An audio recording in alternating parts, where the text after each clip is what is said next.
Welcome to Birds Play Sports, where we can cover Ravens and Orioles news. We're your hosts, TJ and Jared. And in this video, we're going to be doing a pregame for the upcoming matchup that we have against the New York Jets.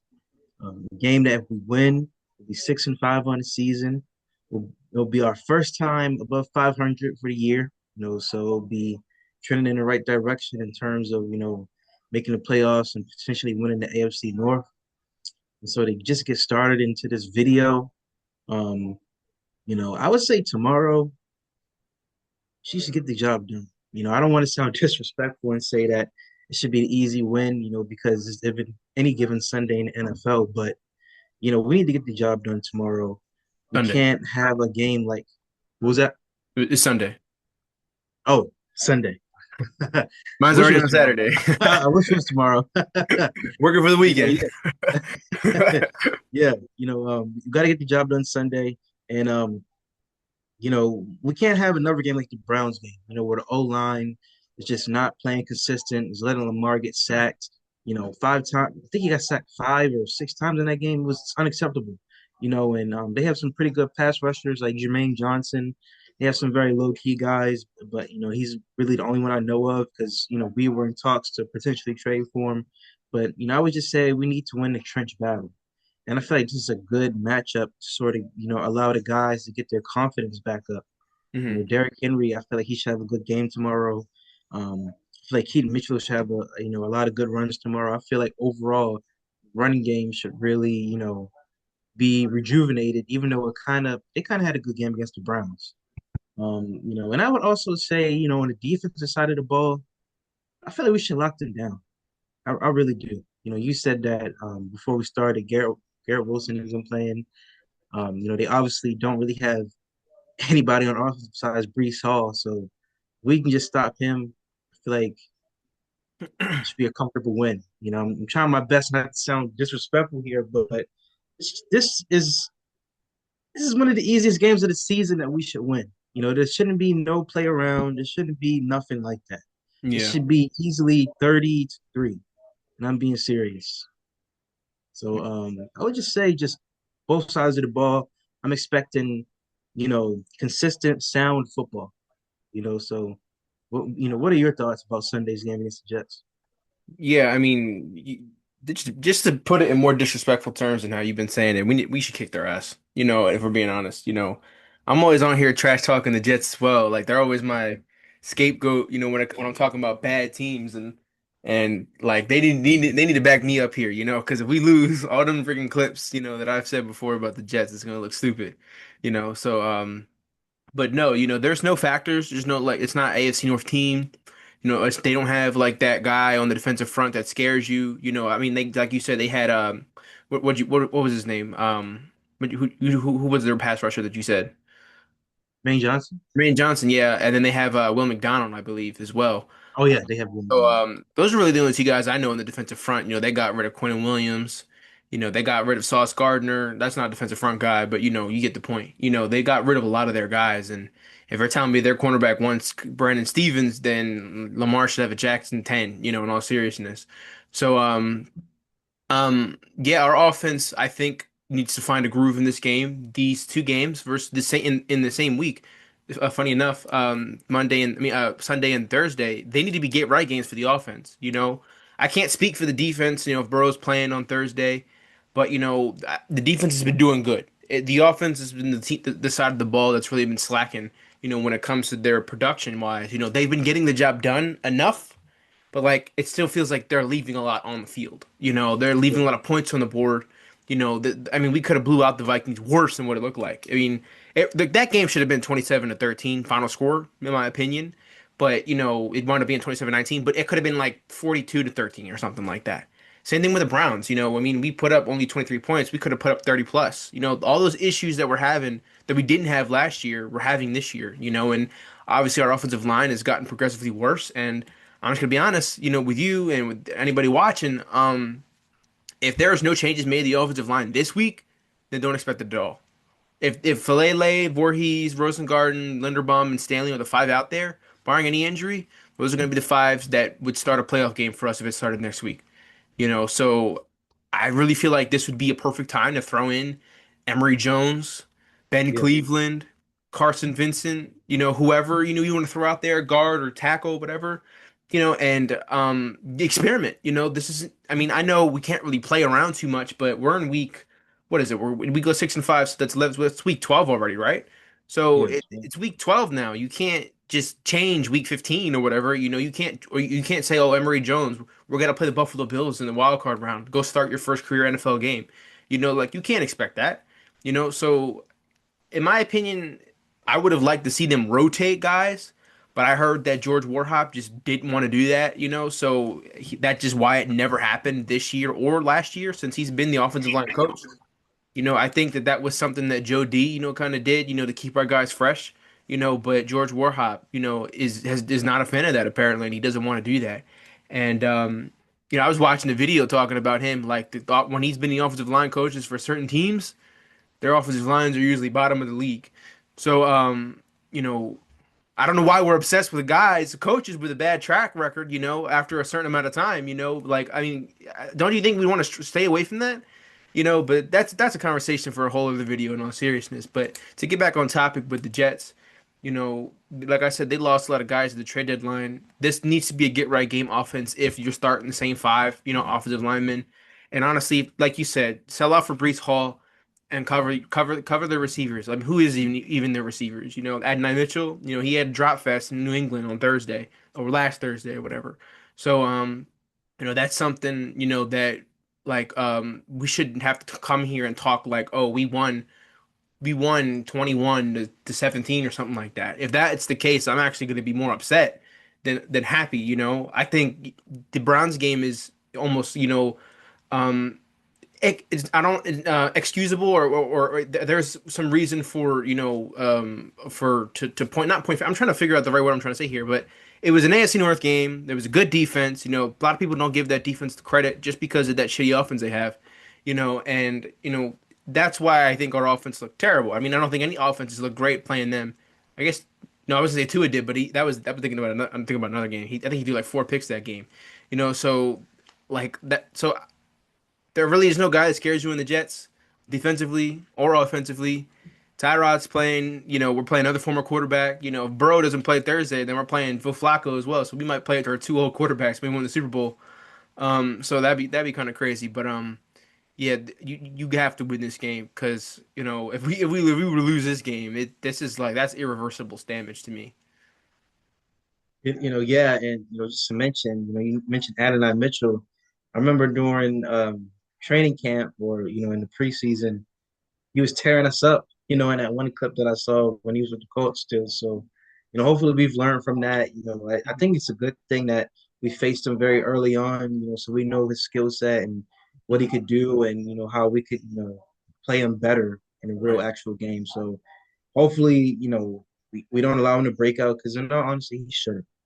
He's not like a top wide receiver or anything. Right. So hopefully we keep that at bay. But you brought up some good points about George Warhop. It would make sense in my opinion. It would be nice to rotate, and see what combinations work. But Mm. I don't know why he doesn't want to do that. I mean, it's just kind of weird. If you see a product that's not really the best and you have a way to make it better, Yep. I would say you could try to, do something about it. But Right. that's just the Warhop and Raven. So I'm not too keen on that. I just don't understand what like our obsession is with like bringing in guys who have a bad track record. Like, we kept Roman for all these years, and he clearly didn't know how to call a passing game. Like the Chargers fans are already complaining about it now. So it's just I don't understand what Harbaugh's obsession with is bringing these guys that just aren't good enough. Like I mean, I can understand that was like a last minute decision last year. But like in my opinion, with how poorly the offensive line played last year, which in comparison to this year, it looks like we're the freaking 2025, 2024 Eagles offensive line, but there was no improvement. And he shouldn't be the offensive line coach next year. He shouldn't be. He should be gone. He's terrible at his job. Everybody on the line seems to have regressed. So I don't understand Harbaugh's obsession with bringing in guys that have a track record for doing something. Like, does he think that they're going to do something different, or I mean, like, what does he think that's gonna happen? Usually, what happens or what has happened in the past will happen again. Like, so I don't know. I don't know either, but we're just gonna have to hope for the best. I would say moving forward. Like, the best is him not being employed by the Ravens anymore. But anyways, you want to get into all that stuff? Let's go. Yep. All right. So the injury report here, whenever it wants to share. I don't think it's displaying yet. Not yet. There we go. There we The go. injury report for the Ravens, or yeah, the Ravens first. Rashad Bateman, the high ankle sprain. He didn't practice all week. He's out for the game. Kyle Hamilton had a shoulder and groin injury. He did not practice on Wednesday, but he was limited. He practiced Thursday and Friday. He's good to go. Justice Hill was full all week with the toe injury. He's good to go as well. Marlon Humphrey is back on track to play. After his finger surgery, he's good to go. Lamar Jackson had, I would assume, just a rest day on Wednesday, but practiced full the last 2 days. He's good to go in the game. It's a designated ankle injury, though, so that's now three lower body injuries for him this year, if it is really his ankle. Isaiah Likely, the calf injury, you never want to mess with those. But he practiced twice this week. He's good to go. Kia Martin was a surprise. You know, he said Harbaugh had mentioned that he showed up. He was in Cleveland at the Cleveland hospital on Sunday. He stayed in Cleveland overnight to be in the hospital and flew back Monday morning. But he's not. He didn't practice all week and he's out for the game. It's kind of unfortunate. You know, he has had pretty he's had a pretty good start to his career so far as being an undrafted rookie. But anyways, Roquan Smith, his hamstring injury popped back up. He didn't practice on Wednesday, but he practiced the last two games. He's good to go. Ronnie Stanley had an illness. He did not practice on Wednesday. He practiced Thursday and Friday. He's good to go for the game. Andrew Voorhees has a foot injury. He didn't practice on Wednesday, but he practiced both Thursday and Friday, and he's good to go for the game. Um, for the Jets here, hold on, let me zoom in here. Marcelin, Mar, you're gonna have that way here. Lino? Marcelino. Marcelino? Marcelino? Marce Marcelino? Marcel, yeah. Okay, well, you guys know how bad I'm reading names. Yeah, what he said, McCray Ball, a designated return from injury reserve, but he's questionable from the game. Will McDonald, like I mentioned earlier, he didn't practice on Wednesday, but he practiced both Thursday and Friday. He's questionable for the game as well. Kane Ngangu, and that's how we're gonna go. Wangu. Owangu. Owangu. Yeah.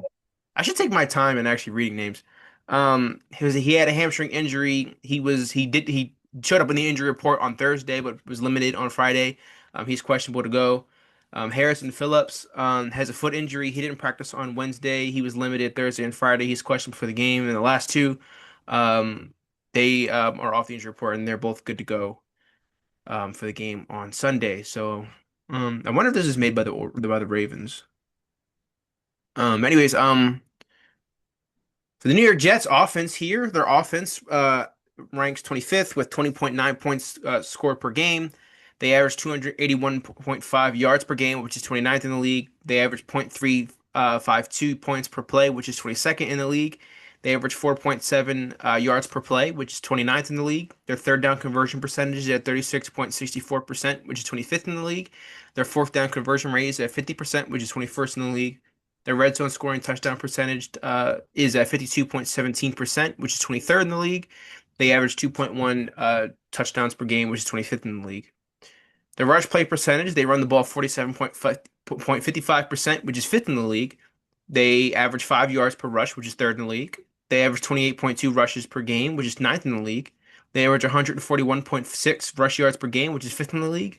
And they average zero point 0.7 rush touchdowns per game, which is 22nd in the league. So a good running game, I guess, obviously with Brees Hall. So something we're really going to have to hone into this weekend.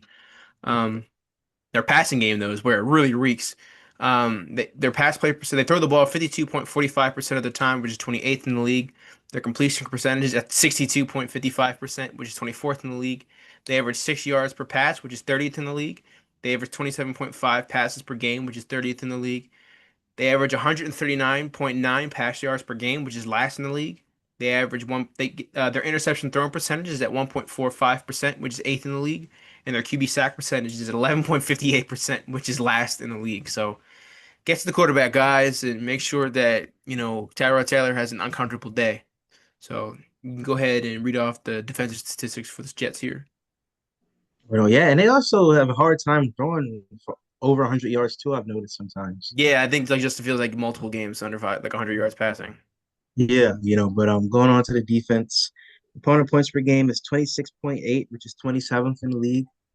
Opponent yards per game is 329.7, which is 20th. Opponent points per play is 0.432, which is 27th. Opponent yards per play is 5.3, which is 14th. Opponent third down conversion percentage is 37.40, which is 13th. Opponent fourth down conversion percentage is 72.73, which is 30th.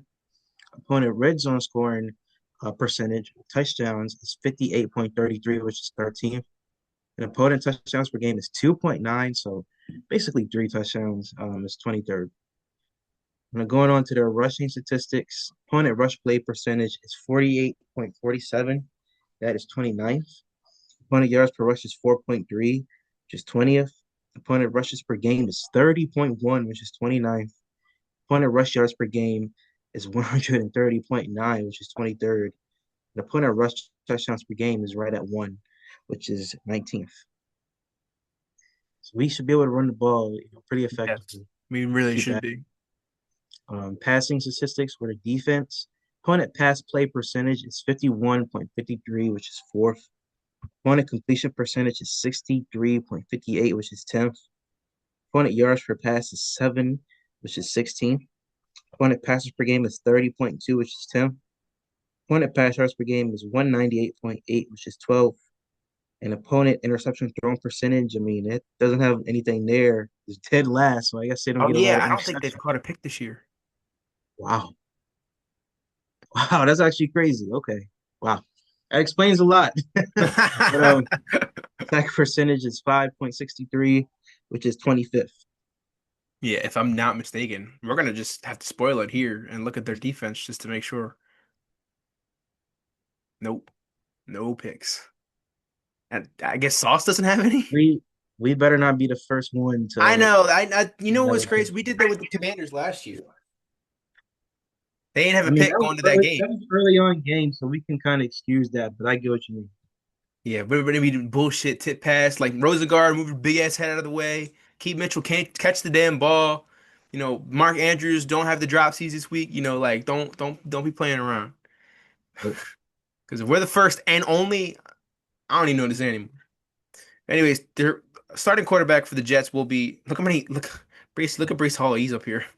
And Isaiah Williams. But anyways, Tyrod Taylor, the starting quarterback for this week. So far this year, he's 43 for 69, which is good for a 62.3 completion percentage for 379 yards. He averages 5.5 yards per throw. He averages 126.3 yards per game. His longest on the year is 35. He has three touchdowns, excuse me, and three interceptions. He's been sacked 9 times for a 73.3 quarterback rating. The leading rusher on the year is Brees Hall, like we had mentioned. He has 152 carries on 100 for 722 yards. That's good Yep. for 4.8 yards per carry. His longest is 35 yards. He has two touchdowns, rushing touchdowns on the year, and he averages 72.2 yards per game. Um, the receiving leaders here, I mean, Garrett Wilson's not playing. Mason Taylor, he has 34 receptions for 48 on 48 targets for 276 yards. That's good for 8.1 yards per catch. He is a touchdown, and he averages 27.6 yards per game. Brees Hall has 24 receptions on 33 targets, 200 for 226 yards. He averages 9.4 yards per catch. He has a touchdown on the year. His longest reception is 42 yards, and he averages 22.6 yards per game. Tyler Johnson has 10 receptions on 16 targets for 187 yards. That's good for 18.7 yards per catch. He has a touchdown. His long reception is 35 yards, and he averages 20.8 yards per game. And last one I'm gonna read off here. Jeremy Ruckert has 14 receptions on 16 targets for 119 yards. That's good for 8.5 yards per catch. He has a touchdown. His longest reception of the year is 24 yards, and he averages 11.9 yards per game. So you can go Wow. ahead and read off the defensive leaders here, which I don't know how that's going to look. Yeah, so Sherwood, Jamin Sherwood, 89 total tackles. Wow. Why is there such a big drop between him and Brandon? Oh, okay. Never mind. Never mind. Just forget I said that. Okay, Jamin Sherwood, 89 total tackles. Brandon Steven has 52. Malachi Moore has 45. Andre Cisco has 41. Quincy Williams has 38. Hiko Mayoga has 37. Tony Adams has 35. Isaiah Oliver has 33. Quentin Williams had 32. Jarvis Brownlee Jr. has 31. Harrison Phillips has 30. Jermaine Johnson has 25. Will McDonald has 21. And Sauce had 20.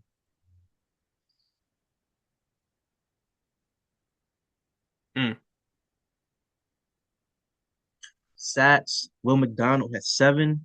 Jermaine Johnson has 3. Quincy Williams has 2.5. Jawan Briggs, wow, Jawan Briggs has 2. And Braden McGregor, Quincy Williams, Sherwood all have 1. And Harrison Phillips has a half a sack. I guess we can't do interceptions. I don't have any. Well, I'll say the predictions for afterwards. When we're after we say our Ravens predictions, so we can pick that. Um, so remember, breakout player, or ball prediction, breakout player, and your final score prediction. Bold prediction. I think the Ravens put up 40 points in this game. I really do. 41 points. Like the offense just has a makeup game, for being so sloppy, how we were against the Browns. Um, let's see, breakout player. Is Rashad Bateman? No, he's not playing. Rashad Bateman's not playing. I want to say Isaiah Likely. I want to see him have a breakout game. I want to see him have 2 receiving touchdowns, in the red zone and like 65 yards receiving. Okay. Um, and I'll say my final score 41-17.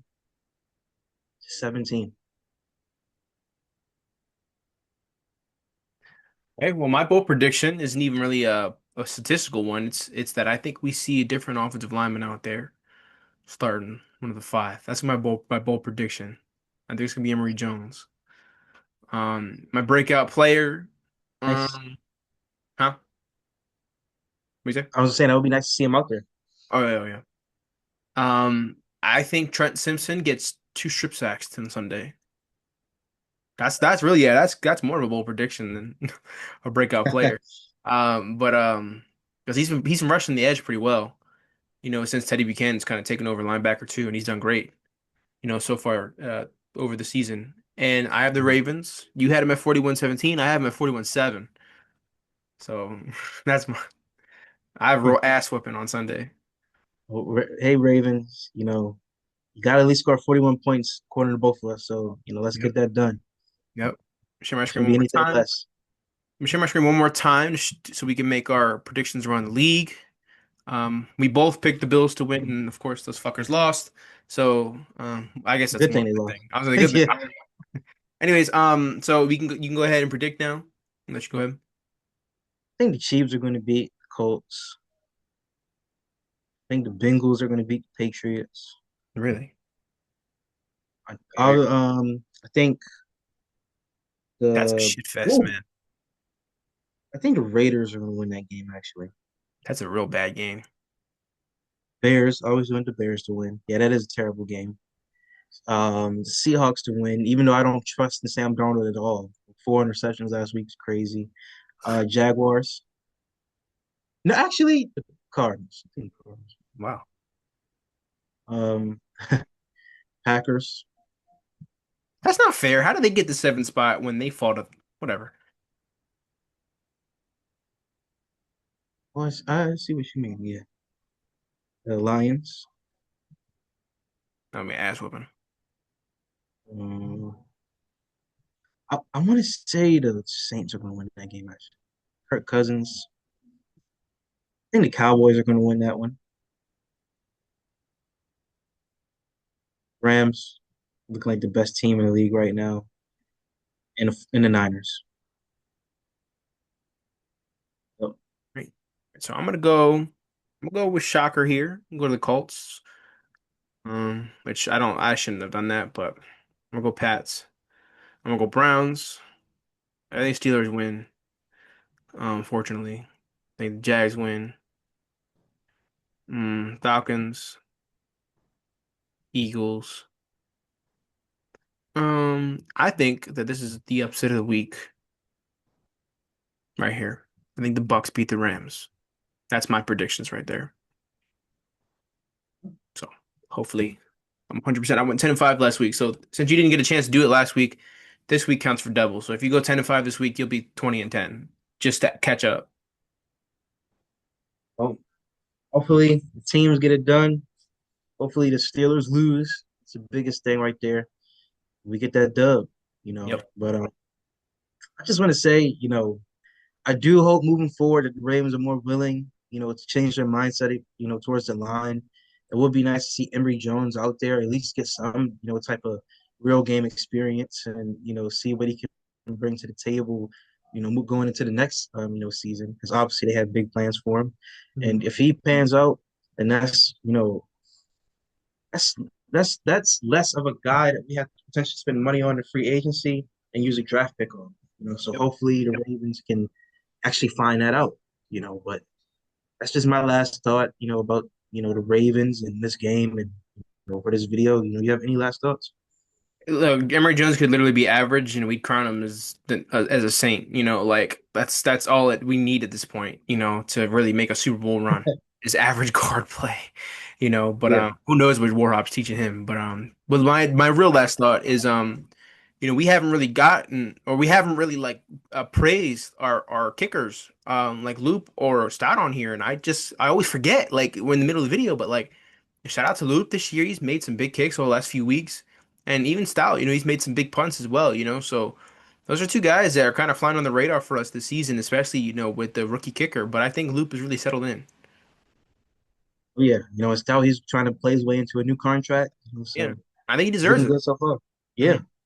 he does. So He hasn't had a lot of duds this year.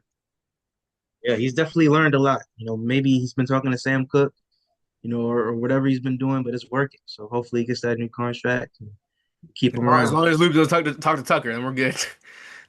Yeah, don't get influenced by him. But I believe that's all we got for this video. Make sure to like, comment, subscribe. Comment down below what are your bold predictions, what are your breakouts, and what's your score prediction. You know, also shout out to Jared. Also he just had a birthday yesterday, so make sure you say happy birthday to Jared. Shout out to him. He's really been grinding on his channel as of recently. So he's really been putting in the work.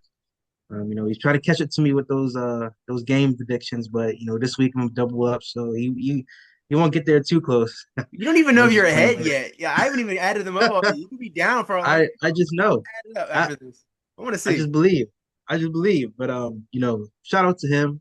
Make sure you show some love down below to the comments. He's really been grinding. So, we all appreciate that.